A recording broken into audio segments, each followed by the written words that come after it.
especially leading us in worship today. We also want to, as many of you may have heard, Deacon Cornelius Reeves passed early this morning. And so let's keep the family in our prayers.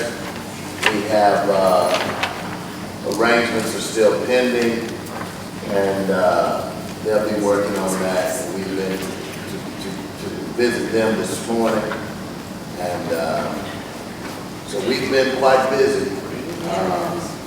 And the Lord is calling whom He will. And one of the things that reminds me of, Rev, can you hit the switcher for me, please? Awesome. Thank you so much. Especially grateful for Reverend Jones and his ministry. He does so much to be a blessing to Second Baptist. We have kind of a unique lesson today, and it's in Hebrews chapter 2, verses 5 through 18. But today's lesson is short. Next lesson is not so short. So I'm going to give some assignments, especially the group leaders, for next time. And we'll look at that in just a few minutes. So let's go to Hebrews chapter 2. Beginning at verse number 5. Excuse me, Pastor. Ma'am? Sir. This lesson is probably short, but this lesson for me was a little difficult. Well, that's why I'm going to do some teaching first. They were detailed. It is very detailed. But the key to understanding today's lesson is the corollary passages. So we'll pull those in to help. Yes, sir. Is this lesson more about you identifying yourself? The questions are. Right. Okay. But the text and the reason that, so that's a great question. The reason that this lesson has us looking at ourselves in the discussion period is because this lesson and this passage details both the humanity and the divinity of Jesus. So that's one of the keys to understanding this lesson is we recognize the humanity of Jesus and the divinity of Jesus. Now that's what we call the hypostatic union. I'll throw that word up here. Hypostatic. Hypostatic union. I'll throw that word up. You can write it down and look it up. Because the hypostatic union means that Jesus is both human and divine. But that He's not 50-50, but He's all God and all man. Okay? Now, if you think about it, I'm going to read the lesson and then we'll look at some examples of where we see the evidence of Jesus' humanity and divinity. Okay? All right, so let's start at verse 5, Hebrews chapter 2, verse 5. And if you're joining us online, I pray that you are following along with the study guide. There will be an extended period of group discussion today. So if you're joining us online, you might want to text into one of the groups, or you might want to pull somebody into your discussion at your location. Okay? So, verse 5, for it was not to the angels that God subjected the world to come, of which we are speaking. It has been testified somewhere, what is man that you are mindful of him, or the Son of Man that you care for him? You made him for a little while lower than the angels. You have crowned him with glory and honor, putting everything in subjection under his feet. Now, in putting everything in subjection to him, he left nothing outside his control. At present, we do not see everything in subjection to him.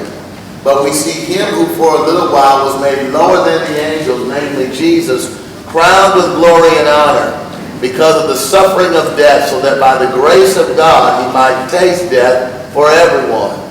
For it was fitting that he for whom and by whom are all things exist, in bringing many sons to glory, should make the founder of their salvation perfect through suffering.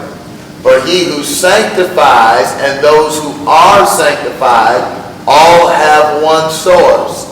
That is why he is not ashamed to call them brothers, saying, I will tell of your name to my brothers. In the midst of the congregation I will sing your praise. And again, I will put my trust in him. And again, behold, I and the children God has given me. Since therefore the children share in flesh and blood, he himself likewise partook of the same thing, that through death he might destroy the one that has the power of death, that is the devil, and deliver all those who through fear of death were subject to lifelong slavery. For surely it is not the angels that he helped, but he helped the offspring of Abraham. Therefore he had to be made like his brothers in every respect, so that he might become a merciful and faithful high priest in the service of God, to make propitiation for the sins of the people. For because he himself has suffered when tempted, he is able to help those who are being tempted. All right, let's unpack this a little bit. And there is a lot in this lesson. It's a short passage, but it is packed with meaning. So let's look at a couple of things. First of all, this lesson is talking to us about the divinity of Jesus expressed in his humanity as well. What we mean by that is that Jesus, and here's the passage, here's one of the key passages, is in, let's see. I can't see what's happening up there. There we go. One of the key passages is Philippians chapter 2.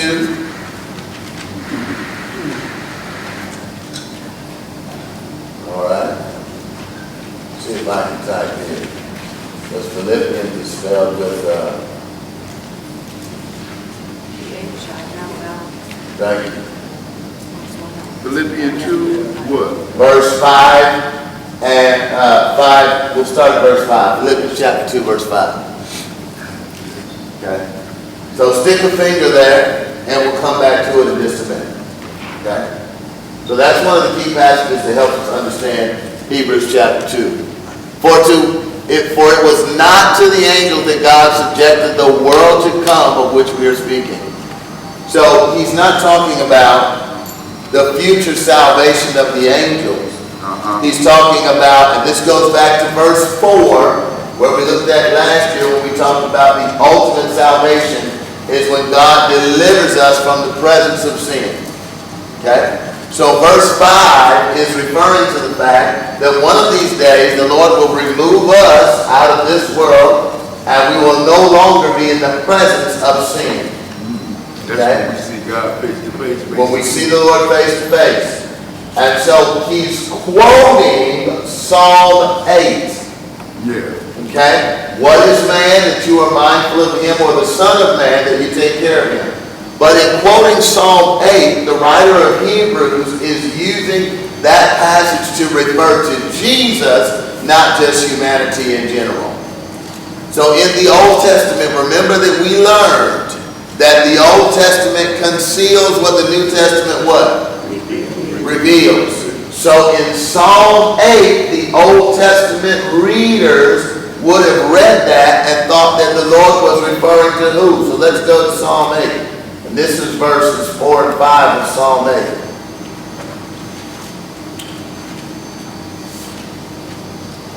Well, it's 4 through 6. So in verse 3 of Psalm 8, when I look at your heavens, the work of your fingers, the moon and the stars, which you have set in place, what is man that you are mindful of him, and the Son of Man that you care for him? Yet you have made him a little lower than the heavenly beings and crowned him with glory and honor. You have given him dominion over the works of your hand. You have put all things under his feet. Who do you think that the Old Testament saints would have thought of when they heard this passage read? Some kind of great person. He ain't human, put it like that. Who did God give dominion to first? Because this passage says in verse 5, he made him a little lower than So who would this be referring to? Right. Adam. So the Old Testament saints who may not have understood all that there was to understand about the Messiah may have thought of the first Adam with this. They may have thought of the fact that God made Adam, and remember that in Genesis chapters 1 and 2, God gives Adam dominion over everything. Okay? And so they would have read this passage and they would have thought about mankind. That God gives mankind, He makes him lower than the heavenly beings. Man is crowned with glory and honor, and He gives him dominion over the works of His hands. And that goes right back to Genesis chapter 1, verse 26, where Adam is given dominion. Okay? However, the writer, there's a thing in this, a clue in this psalm that helps us understand that this is ultimately talking about Jesus Christ. Okay? So when we go to Hebrews chapter 2, verses 6 through 8, what we find is that the writer of Hebrews helps us understand that Psalm 8 is really talking about Jesus. Okay. It's really talking about the Messiah. Okay. Because He is the one that ultimately everything is in subjection under His feet. Okay. Okay? It's not just dominion, but the passage now takes on the idea of lordship. Okay. Okay? So in Psalm 8 for the Old Testament saints, they're thinking about man's dominion over what God has created. And remember that man's dominion in Psalm 8 is based on stewardship. So what is stewardship? It's taking care Of what? what is given. What is given to us by who? By God. Or someone else, right? Okay? So stewardship means that what I am in charge of, what I have the charge of taking care of, does not belong to me. The difference between stewardship and lordship is that lordship, I understand that the person who's in charge owns and controls it because it's theirs. Okay? Let me give you an example. Back there, Sister Scott sitting with her daughter. Her daughter is hers by stewardship. Okay? Took me a while as a father to figure out these kids don't belong to me. They're mine by stewardship. I have responsibility for them, but I don't own them. Okay? God made them. I wish my pizza pan throwing grandmother would have realized that sometimes, but she did. Okay? But you know, whatever was close by, you were acting up. They got you. Okay? So this passage ultimately is referring to the lordship of Jesus. Now, He allows Himself to be made lower than the angels. And in verse 8, He says, in putting everything in subjection to Him, He left nothing outside of His control. At present, we do not yet see everything in subjection to Him. So what is not at present under the control of Jesus? What is He referring to? Yes, that the enemy has limited power. So at this time in history, the devil has limited power. What about people? Are people robots to Jesus? No. And so at this time in history, people have free choice, it appears. That they have free choice, and so they don't always obey. Okay? Now we already know from the prior context that there are consequences for that, but everything is not totally under subjection to Christ at this point in history. Okay? And the reason why is because of verse 9. But we see Him who for a little while was made lower than the angels, namely Jesus. How was Jesus made lower than the angels?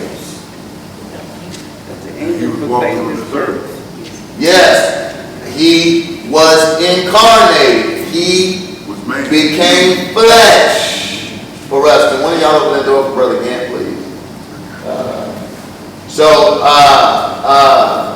He became flesh.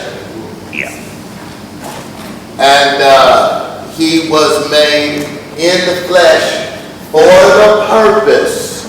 Here's a purpose phrase. Because of the suffering of grace, so that by the grace of God he might taste death for who? For everyone. Okay? So Jesus lays aside his glory and he lays aside his divinity, right? To become human, right? Does he lay aside his divinity? No, he does not. He retains his divinity and his humanity. Okay? So let's go to one of the passages that we referred to. Let's go to Ephesians chapter 2.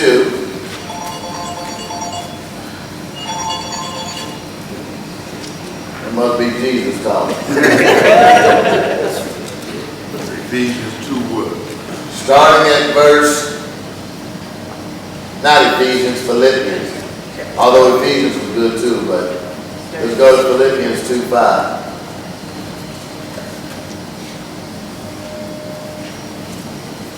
This is why I recommend that you read something other than the King James. Because in the King James, this passage is very convoluted. But the English Standard Version and the New Living make it much more clear. All right? Have this mind among yourselves, which is yours in Christ Jesus, who though he was in the form of God, did not count equality with God a thing to be what? Grasped, but emptied himself by taking the form of a servant, being born what? In the likeness of men, and being found in human form, he humbled himself by becoming obedient to the point of what? Death, even death on the cross. Therefore God has highly exalted him and bestowed on him the name that is above every name. So both the writer of Hebrews and the writer of Philippians, which is Paul, deal with the fact that Jesus divests himself of his right to rule and takes on the form of a what? Of a servant, a man, in order to secure our salvation. Okay? So Jesus does not give up his divinity, but he does give up, and you might want to write this down, some of the divine prerogatives. And the divine prerogative will be his, I want to say, power, or part of his nature of being God. He gives up some of his attributes. So let's think about that, and I won't get into the classification of the attributes. Yeah, that's what you. But you do know that and so this is where we need to have a little discussion. Oh boy, this is good right here. Let's go to John 4, one of my favorite passages. And we've looked at this before.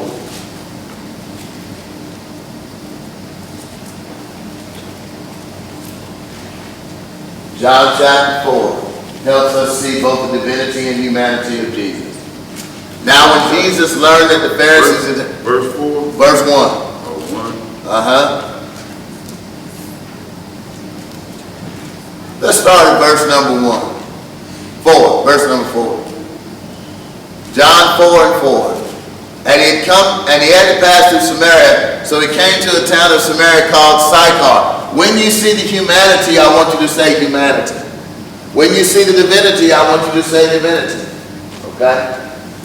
Came to a town of Samaria called Sychar, near the field that Jacob had given to his son Joseph. Jacob's well was there, so Jesus, weary as he was from his journey, was sitting beside the well. It was about the 6th hour, which is noon. A woman from Samaria came to draw water. Jesus said to her, "Give me drink." For his disciples had gone away to the city to buy food. The Samaritan woman said, "How is it that you, as a Jew, ask for a drink from me, a woman of Samaria, for Jews have no dealings with Samaritans. Jesus answered her, if you knew the gift of God and who it is saying to you, give me a drink, you would have asked him, and he would have given you what? What is that? Divinity. The woman said to him, sir, you have nothing to draw with, and the well is deep. So she's looking at his what? Humanity. Where are you getting that living water? Are you greater than our father Jacob? He gave us the well and drank from it himself, as did his sons and his livestock. Jesus said, everyone who drinks of this water will be thirsty again, but whoever drinks of the water that I will give him will never be thirsty again. The water that I will give him will become in him a spring of water welling up to eternal life. What is that? Divinity. And so we see his humanity and divinity. Yes, sir, Brother Gaines. I have no doubt about where we're going so far, but how do we deal with verse 1 Of this passage, of chapter 4? when Jesus learned that the Pharisees had heard that Jesus was making and baptizing more disciples than John, so you're saying he learned something. He learned, and this version says knew, but stumbling around. He knew. Yeah, so here's the deal. The word learned is a word in Greek that means that you experienced something, that's why you knew it. So it wasn't that he didn't already know it, because he retained his omniscience, but he went through the experience. Okay. Because his people were coming back telling him things. Okay, so that's where that comes into play. It doesn't mean there was something that he did not know. It means that he gained information that informed him, but he already knew. Okay? Now, who was it that had to learn that he already knew? In verse number 1. His disciples. His disciples. Yeah. And the Pharisees. So that concept of humanity and divinity is on display. Okay? All right, let's go back to Hebrews chapter 2. Verse number 10 says, for it was fitting that he for whom and by all things exist, in bringing many sons to glory, should make the founder of their salvation perfect through suffering. For he who sanctifies and those who are sanctified all have one source. So what is he referring to in this passage? Believers? He's referring to believers and Christ securing what for us? Salvation. Salvation. Through his suffering. Yeah. Okay? And because of that, that's why he's not ashamed to call them brothers. Saying, I will tell of your name to my brothers in the midst of the congregation, I will sing your praise. So he's referring to the fact that these brothers are brothers in faith. Okay? Which is why verse 13 is there. And this quote from Isaiah is there. Then in verse 14, since therefore the children share in what? So in order to be our substitute, because we are human, what did Christ have to do? He had to come in flesh and blood. Okay? And what was his purpose in doing that in verse 14? So that he would go through what we go through. Think of the same things. Why? When he could be just like us. Look at verse 14. Look at the verse. So he created them. Yes. Yes, because if he was not like us in the flesh and blood, he could not die and then be resurrected and then have power over death. So it was necessary. This is why the incarnation of Jesus is so important, because it proves his divinity. His humanity was necessary without sin, which we'll deal with later, so that he could release us. Because the Bible says that without the shedding of blood, there is no what? Remission of sins. What does it mean to remit something? R-E-M-I-T. I'm gonna say take back. Take it away. No. Let's get Brother Gannon in this. To sin. Sir? To sin. Remit. Read, Think accounting for a second. read. What'd you say, Sister Jordan? Oh, I didn't say anything. Somebody over there did. That was funny. I said, do it again. No. Subtract.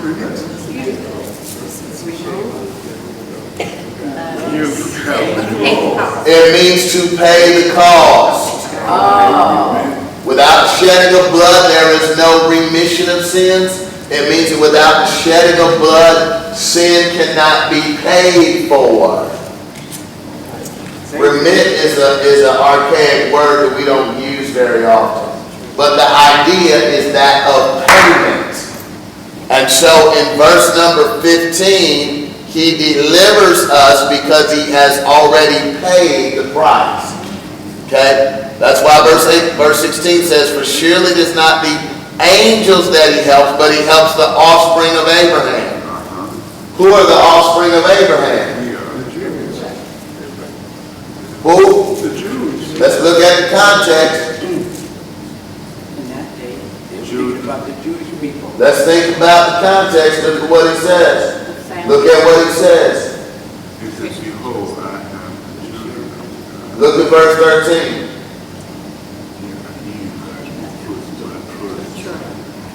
So remember, this is the writer of Hebrews writing to Hellenistic Jews who are now Christians. So who is he now referring to as the children of Abraham based upon the context? All believers in Christ, not just Jews. Okay? All who believe. Yeah. And so he's referring to the offspring of Abraham as all who believe, not just the Jews. Okay? Which is the same argument that the writer of Galatians makes. Okay? Who's saying that? Behold, I and the children. That is a quote from Isaiah chapter 8, verse 18. Okay? And if you go back and you look at it, the Lord is dealing with the fact that the people are supposed to be fearing him and waiting on him. But what they're doing is they're not doing that. And so he's saying, verse 16, by the testimony still the teaching among my disciples, I will wait for the Lord who is hiding his face from who? From Jacob. The house of Jacob, and I will hope in him. Behold, I and the children whom the Lord has given me are signs and portents in Israel from the Lord of hosts. So what he's referring to is the fact that there are some that the Lord has who are outside of Israel that he's going to bring in. Yeah. But remember, the children of Israel, they don't get all that because they're thinking that they're supposed to do what? Yeah, they're supposed to get it for themselves. Okay? All right, I know we're going a little deep, so let me keep this on the simple level here. Therefore, he had to be made like his brothers. So, quick question: who are his brothers? Yes, those who believe. And this text is referring to brotherhood as those that share in what? Flesh and blood. Okay, so he's referring to humanity. Therefore, he had to be made like his brothers in every respect, so that he might become a merciful and faithful what? High priest. What did the high priest do? Offer sacrifice. He offered sacrifice. How often? Once a year. Once a year, he made atonement. When he went into the Holy of Holy place, he sprinkled the blood on the top of the altar. And what that did was it covered the sins of the nation for how long? For 1 year.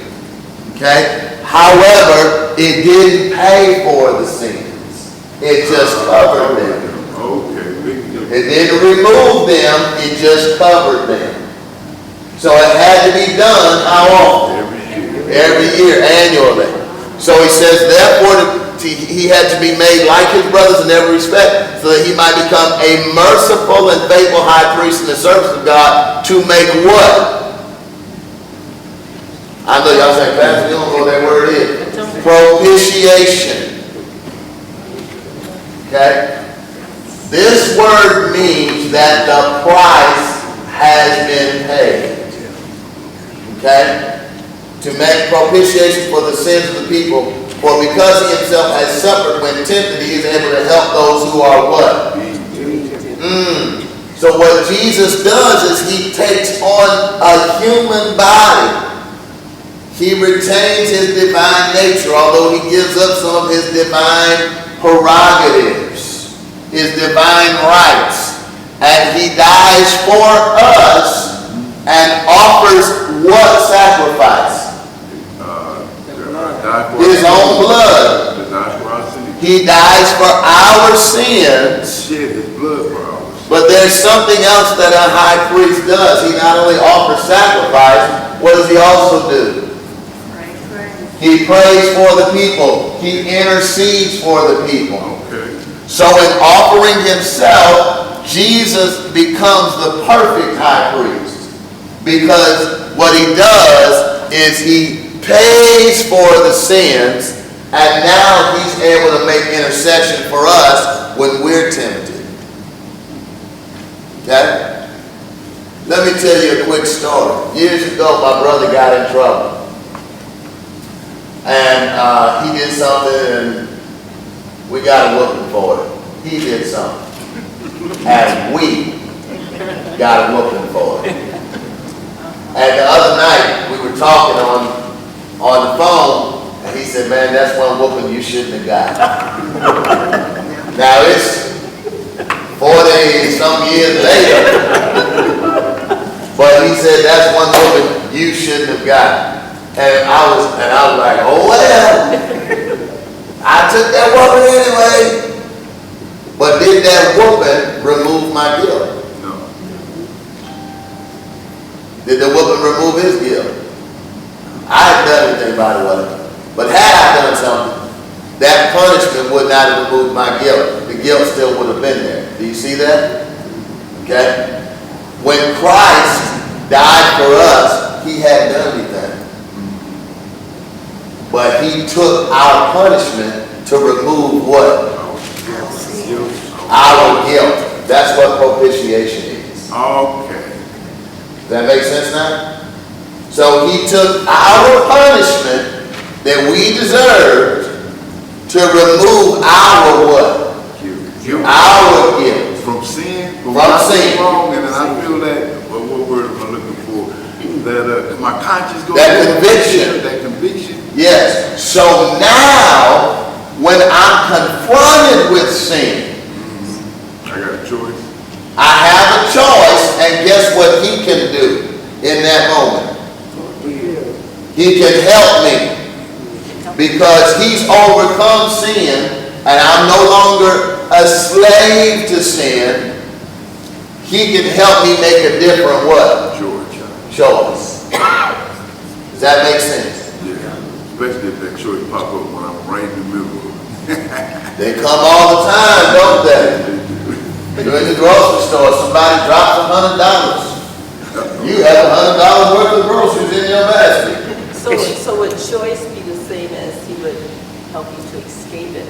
Yes, which then comes up later on. What helped you to do? So let's go to that passage. That's 1 Corinthians 10:13. 1 Corinthians. I think that's right, isn't it? All right?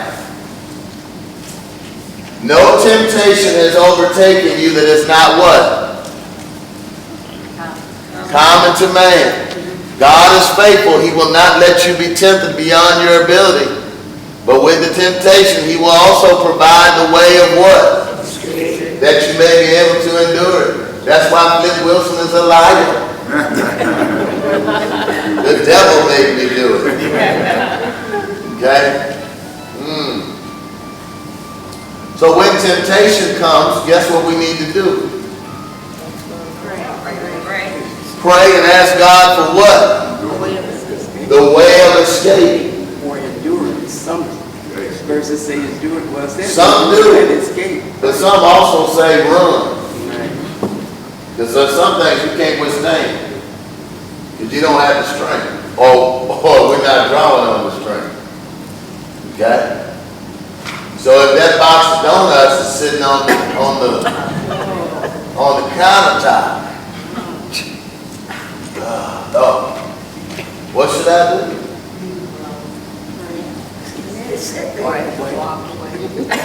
Pray and walk away. Those all sound real good. What else could I do? Just say, Lord, give me strength. I could say that. Just eat Take half one of it. bite. Just eat half of it. Oh, no, you can't just eat half of it. Don't bring them in the house. Oh, okay. See, the way of escaping that, see, sometimes I need to know what my temptations are so that I avoid them. See, the way of escape sometimes is not to go there in the first place. So just because Dom's has the light on doesn't mean I have to stop there. Or Krispy Kreme has the hot sign on. You just keep driving because we know that the hot sign is not just on donuts. Some of y'all will catch that on the way home. Okay? So because Christ has died for us and is making intercession for us, He provides a way for us to escape our temptations, whatever they might be. Okay? Does that make sense? Okay? And our temptations show up in different ways. Sometimes it's not saying the wrong thing at the wrong time. Sometimes the way of escape is just to be quiet. Sometimes it's knowing what to say when. And who to say it to, yes sir. Or not say it to. Okay? All right. So the basic gist of this lesson is that we accept both Christ's divinity and His humanity. Okay? Any questions on the text? Yes? As you know, in the barber shops, I used to go there. where you solve all the world's problems. Yes, sir. So I go in there and the discussion happens, you know. There's one guy who is a Sunday school teacher, says that he never prays that the Lord will forgive him because Jesus already died for our sins. I wanted so bad to get into that one, but You should have. I don't know. You know, when you're not sure, it's best to listen. You know, I know he was wrong, don't get me wrong, but I mean the proper response I did not know at that time. Okay, here it is. Here's the proper response. 1 John chapter 1. Starting at verse number 8. If we say we have no sin, we would. We deceive ourselves and the truth is not in us. If we confess our sins. That's the proper response. Because the reality is that once I'm saved, I still may be prone to sin. I will do something wrong every now and then. That's just the reality. Every day. If you read today's Bible reading, you ran across a passage of scripture that said the Lord knows our frame. And that He responds to us with His mercy rather than justice because He knows us. Okay. So because He knows us, first of all, He made provision for sin, which is Christ dying for us, which pays for the eternal consequences of my sin. And the passage that we read in our reading plan today said that He even withholds some of the natural consequences. Because there's some stuff that the Lord should let happen to us because we does stuff that He doesn't. Right. Praise His holy name. Yes. But the solution is to agree with God about my sin. That's where your friend in the barbershop is wrong.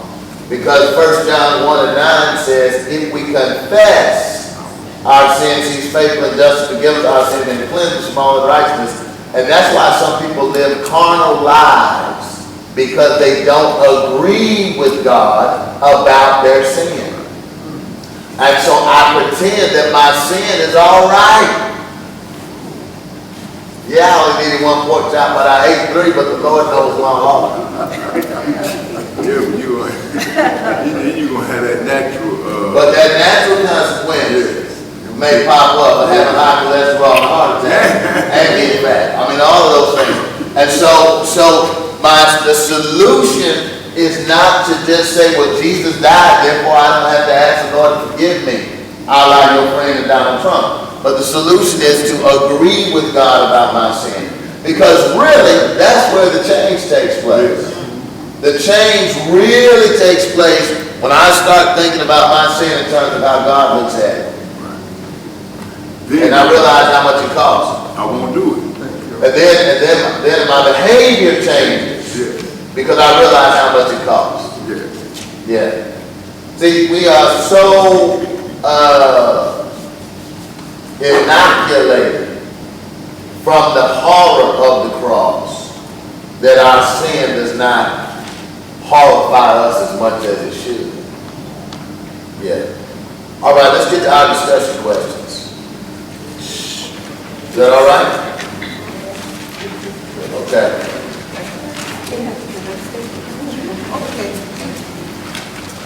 So on 19, this is where you need to have some discussion partners. So we're going to get in our groups, and what we're going to do is we're going to review the differences, the different references to the humanity and divinity of Jesus. I want you to take some time in your groups to do that, and I want you to look at question 2. What aspect of Jesus' humanity can you most identify with? And question 3, how does this help us in our everyday life? And then question 4, what aspect of Jesus' divinity brings you the most comfort and help? Okay? So I'm going to give us about 10 minutes in our groups to discuss these questions, which you should have, and hopefully you already filled out. And then we'll come back and we'll talk about it. If you're not in the group, slide up, join a group. And remember, group leaders, you need to keep track of who is in your group and if they are here or not. Okay? All right. I'll come back to you in about 10.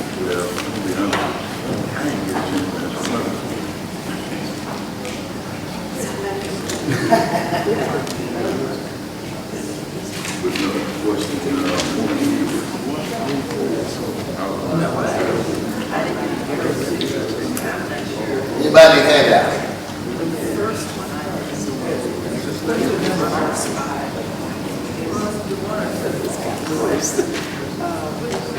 I didn't get that.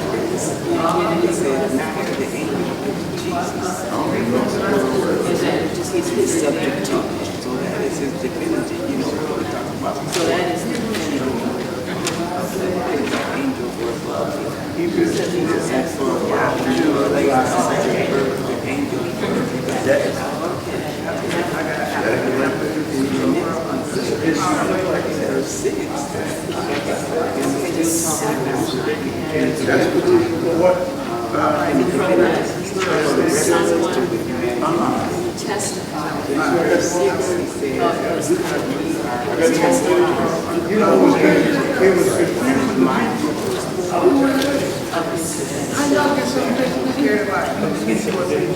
Yeah, someone can testify, even though we are in. Oh, okay, yeah, I knew that.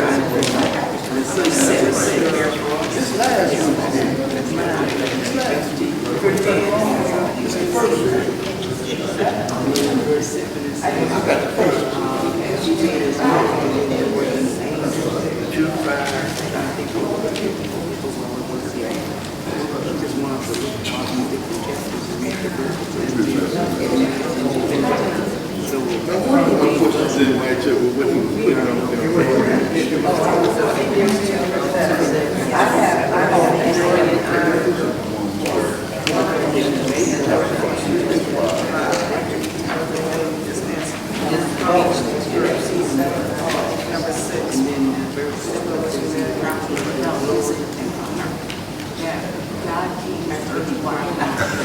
why does this man so important?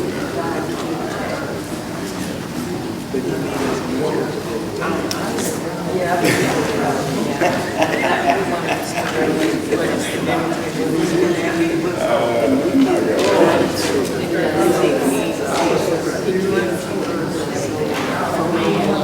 I was there to his power yesterday.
Don't forget 2, 3, and 4.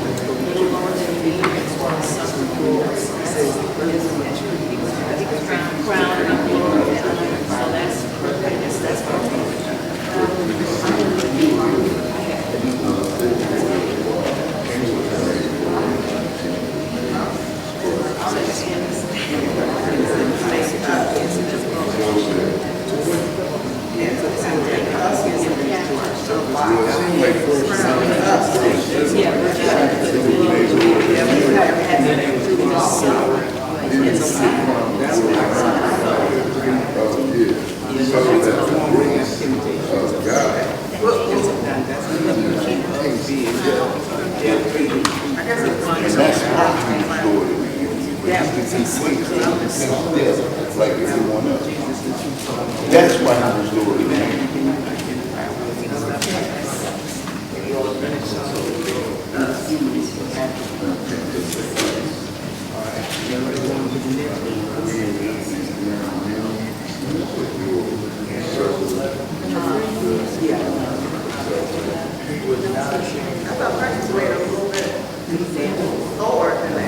Well, see, verse 3 has to do with that salvation. That's why he did all this stuff, the way we can have salvation. Ain't that part of the kingdom? Okay, let's keep going. He brought us to show we have to ask Pastor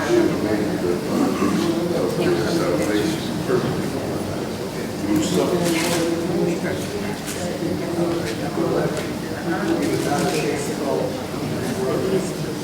That they believe in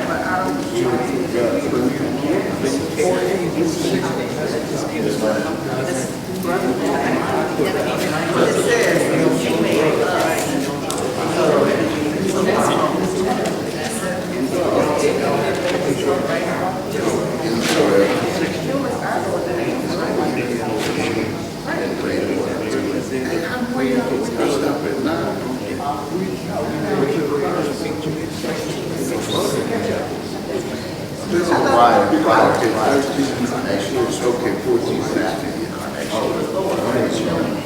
because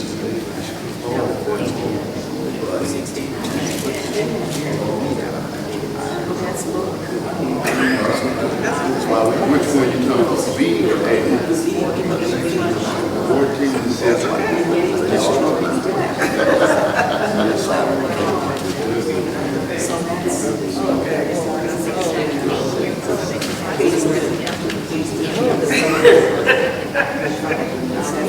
I can't believe this. Since therefore the children It's just about, I think that's the point.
Got about a minute left.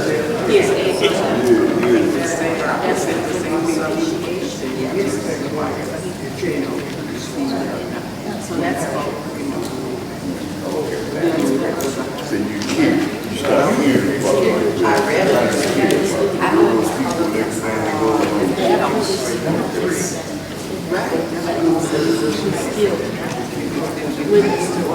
Even though they don't do, I just shut the mouth and said, Well, it does. It keeps happening. What about them having compassion too?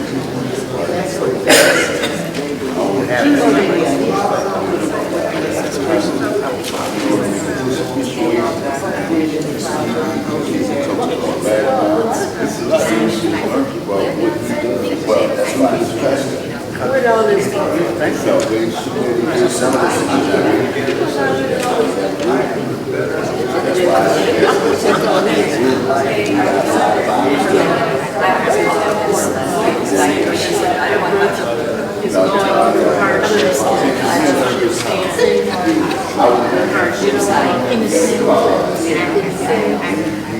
All right, Saints, let's gather together for a minute.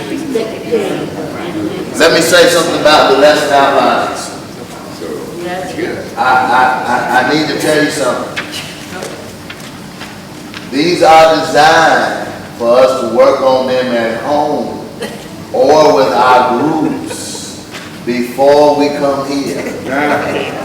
That's why I said you may want to connect with your group outside of Bible study. I don't think anybody's going to be trying to start any little churches.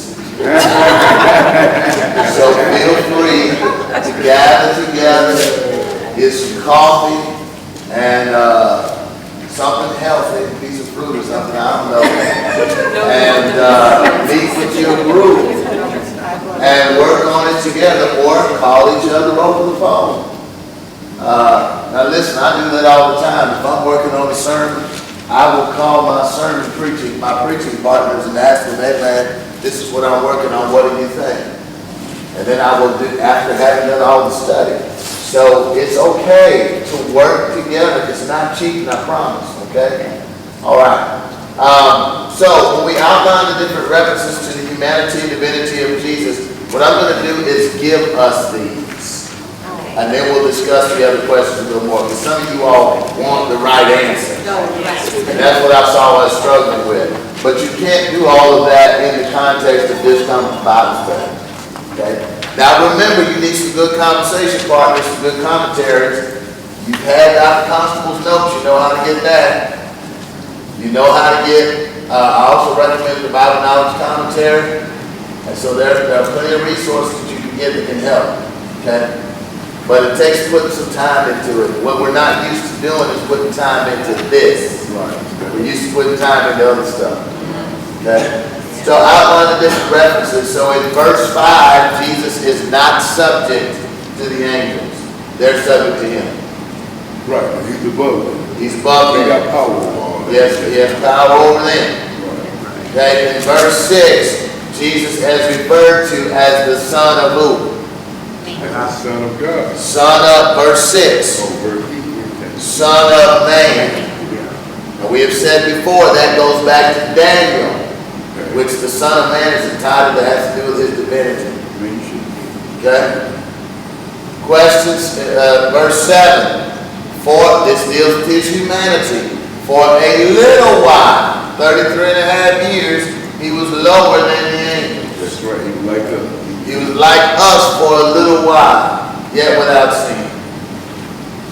But his divinity shows up because he was crowned with glory and honor over all.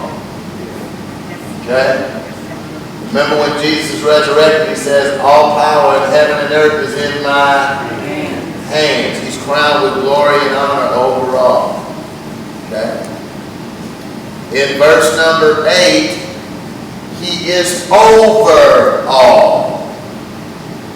Everything is under his feet. Everything is under his feet. He is over all. Okay? Everything he created. Yep. In verse 9, we see his divinity again because he died for all. He died for everyone. He died for everyone.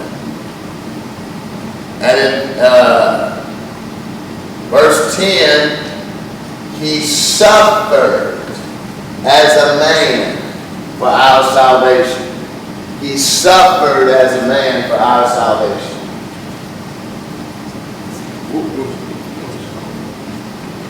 That's in verse 10. Okay. Verse 11, he calls us what? Brothers and sisters, because we have the same what? Father. I heard Sister Smith say that. Dean Smith said that. Okay? He calls us brothers and sisters because we have the same source. We have the same Father, which is God. All right? Verses 14 through 16, we already talked about this. He took on flesh and blood to help overcome the fear of death. We don't have to be afraid of death because Christ has already done what? He's already paid the price. We don't have to be afraid. Folks are so scared to die that they do stupid stuff. They're afraid if they break a mirror. Won't walk by a lamp. A black cat comes. Somebody sweeping with a broom. All of this stuff is crazy. Huh? That was the people that was Yeah, that was, you get to fight over that. And then in verse 17 through 18, Jesus was tempted. And if you read the background scriptures, Matthew chapter 4, the devil tempted him for how long? 40 days. Yeah, 40 days and 40 nights Jesus was tempted. The angels came and gave him strength at the end of that time period. So he knows how to help us in our temptation. And don't think the devil didn't throw the same things at Jesus he throws at us. We try to act like Jesus was so holy that the devil didn't tempt him with somebody. But he withstood the temptation. Okay? So here's where I really want to get to in our limited time. What aspect of Jesus' humanity can you most identify with? walking on this earth. There's temptation, isn't there? What else? Choice. Suffering. Suffering. Betrayal. Betrayal. Being Jesus was made holy, therefore he became the perfect servant of God. All right, so serving. Yeah. Y'all so righteous. You know the one I can most identify with? Exhaustion.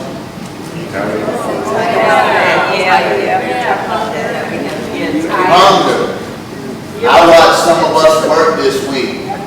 We've had 3 funerals in 2 weeks. Is that right? I'm losing count. We have another funeral this Friday to go to. Then we will have Deacon Reeves and Cornelius Reeves' funeral sometime next week. But some of us have worked and participated in all these different ministries. And sometimes in ministry, guess what? You're tired, you have to take a break. If Jesus took a break, so do we. I'll preach it to myself, okay?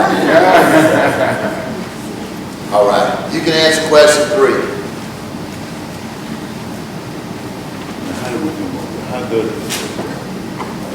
How does this help us knowing that he was human and divine? Knowing that I can do that, I can be like him, I can imitate him. Why?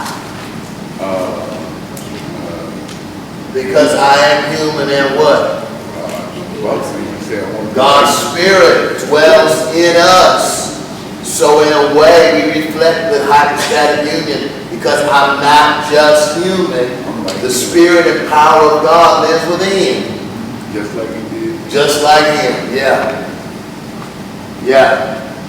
So I can't say that old phrase, I'm only human, not if I'm saved. The Spirit and power of God lives within. Yeah, okay. I have supernatural abilities that come from him.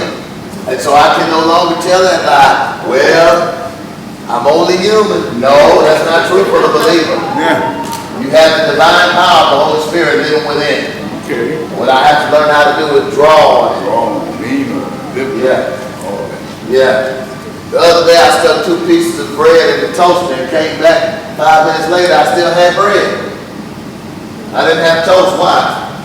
I didn't push the button. The toaster was plugged in. But until I pushed the button, I didn't ask the toaster to draw the current to heat up the bread. Sometimes that's how we operate spiritually. We don't push the button, and then we don't get the results. Because we're not drawing on him. Okay. What aspect of Jesus' divinity brings us comfort?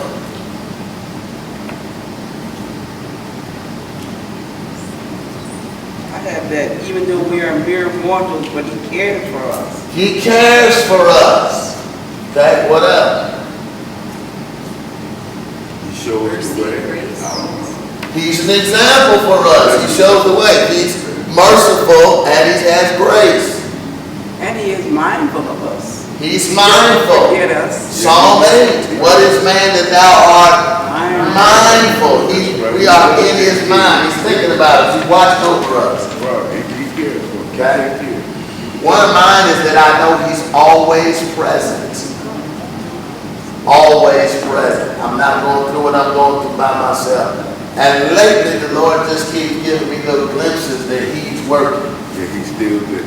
Boom, boom, boom, boom. Yeah. See, some of the big stuff I'm praying about hasn't come through yet. But the little things, God just keeps. And it just, okay, Lord, I see you. I see you. Yeah. Okay. Last question for the day. You can answer the rest on your own or with your group.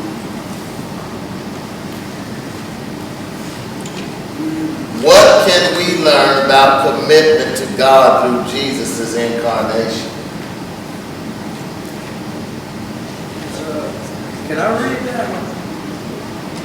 He is a Savior whom we can identify with, in that he himself has suffered being tempted. He is able to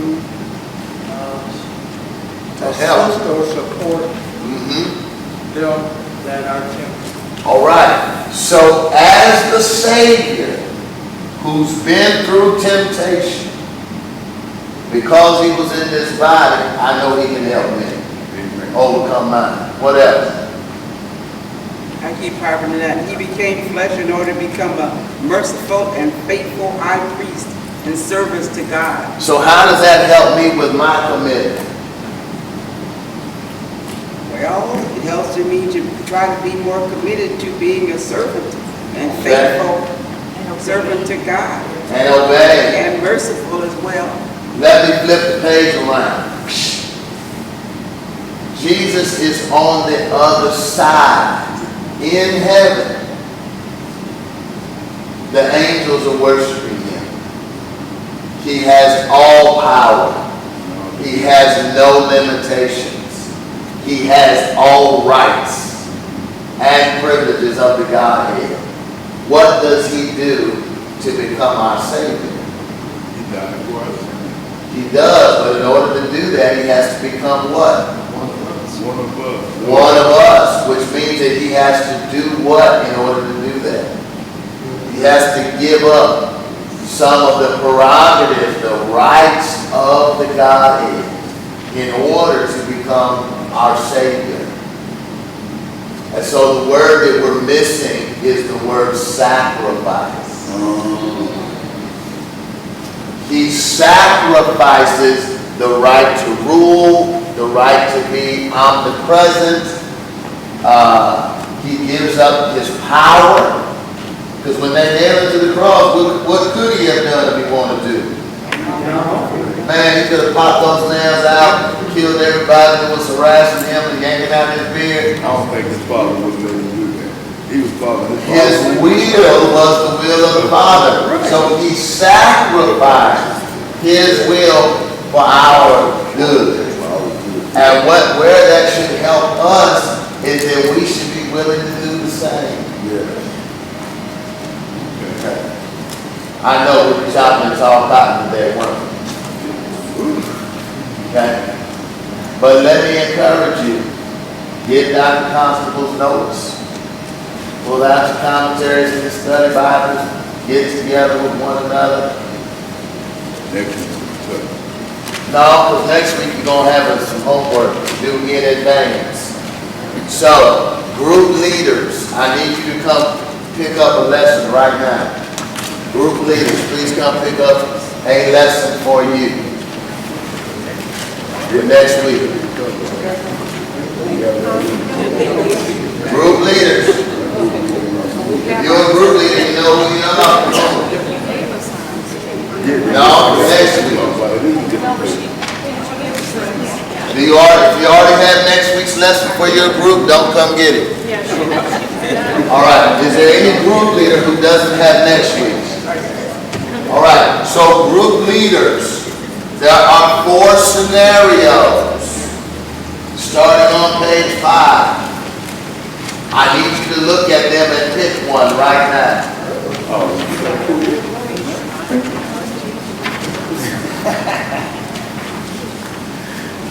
Group leaders. There are 4 scenarios. On page 5 there's one, on page 6 there's another. On page 7 there's one, and then on page 8.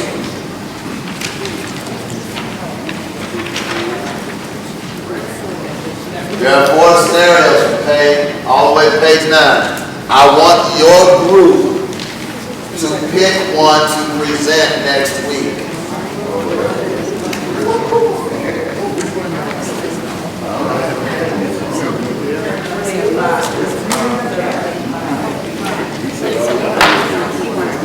First come, first serve.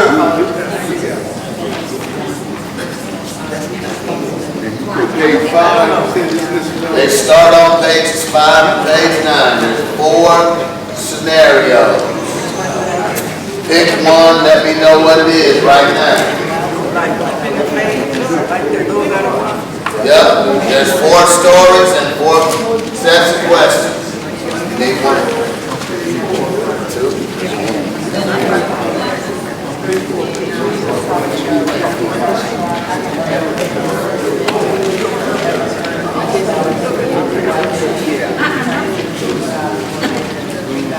All right, I'm waiting on group leaders to tell me which one you're going to do.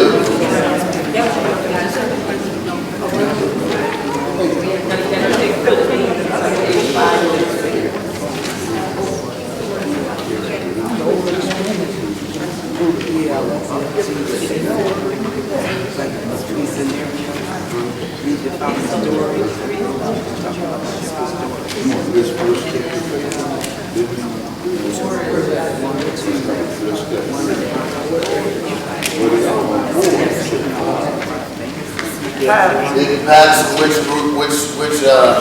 which one is your group going to take? talking about steps or? Now look, there's four, it says there's 4 stories. Group 1, Group 2, Group 3, Group 4. Yes, you all agree. Sister Watson's group is Group 4. All right? What about your group? Which one of you guys? We have made a decision, yes. Yeah? You guys gonna do 3? All right, so Deacon Patterson's got 3. Okay, we want 2. Somebody's gonna see it. Wait a minute, you all, which group is this? Who's your group leader, Sister Hunter? We're gonna take 5, Pastor. There's no 5.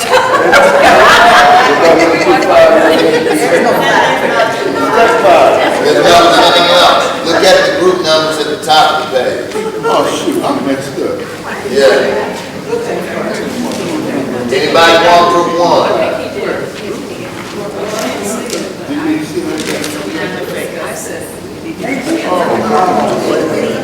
All right, so let me explain what you have to do.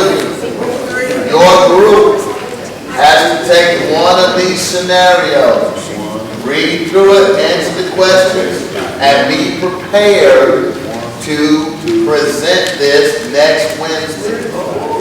I'm looking at the wrong one. They all the paper. You got one. Sister Robinson. No, baby, I need to know which one your group is going to do. Well, we did. We're 4. Oh, you're 4. Yeah, we're all like. Okay, this group, I got Deacon Patterson's group, I'm waiting on Brother Flo. What you guys gonna do number 1? I guess so. Okay, what about you all in the back there? You all will do 3? Okay.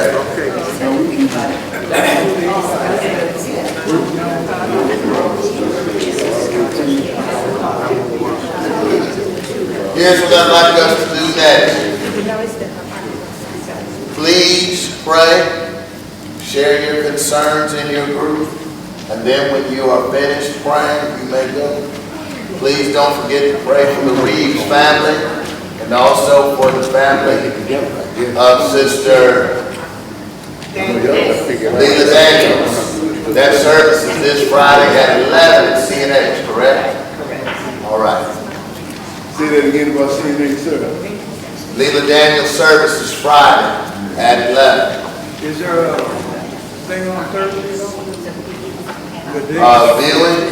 Not that I'm aware of, no. You know if there's a viewing, there's no viewing.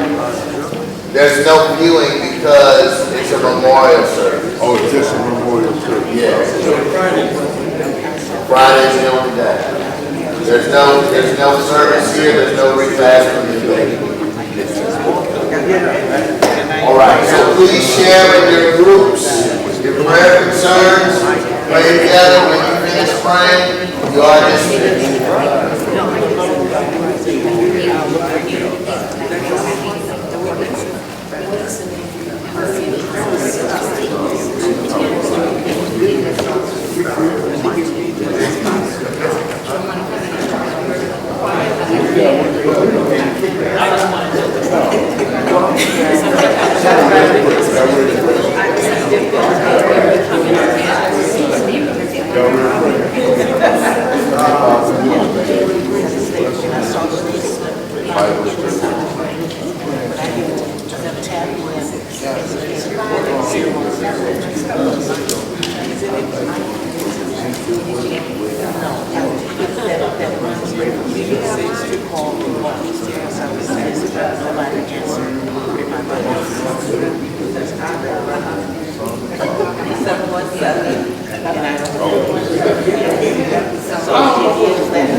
Yeah, we got